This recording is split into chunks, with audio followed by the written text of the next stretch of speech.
Hey everybody, my name is Chakesy. Today I'm going to be doing an unboxing for you. So this company is called Banana Prosthetic. It's actually a company from Quebec, where I'm from, which is like, I'm proud, like that's cool, that's awesome. Like Quebec has a peeing prosthetic company.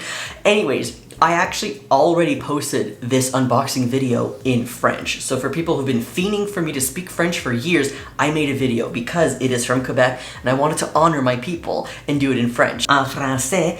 But I thought maybe English people would like to see it too, especially because they do deliver all over the world. So what I'm gonna do is I'm just gonna show you the 3 items that I got from them, and then in the comments below, you just have to ask me questions about it so that I know what to look for when I'm doing the actual review, which I will do in French and in English, by the way.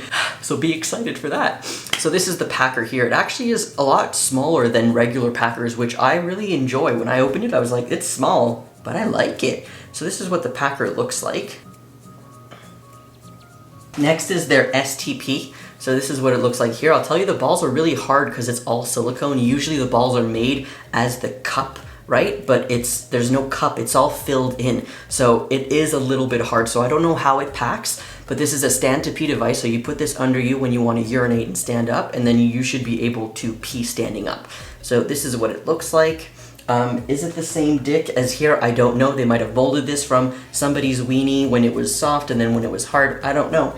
But yeah, so I just wanted to show you this here. And finally, the sex one. Now this is interesting because I've never seen a dick that goes up like that. Because if you put it in a harness and you want it against your body like that, this could rub on you, but this is higher up. However, I think the reason why they did this is because of the balls and everything. The O-ring would actually end up being like this. So when you're penetrating, it actually is going that like 90-degree angle, and this is actually the perfect angle to go on your junk. I'm not sure about that. I haven't tried this yet. That's why I'm just gonna show you, but this is what it looks like. Trigger warning if you don't like seeing these parts, sorry. This is what it looks like on the side. I don't know if they only have the vagine or if they have like a butthole or something else. I'm gonna check on the website for you, especially for when I do the review. And yeah, so you like rub yourself on this, but these are the 3 prosthetics. So please go ahead and watch my French video because it won't get many views. Love me. And yeah, if you have any questions about these prosthetics, please let me know. Banana Prosthetics, man, from Quebec. Like, what? This is so cool. All right, I love you. I'll see you later. Bye.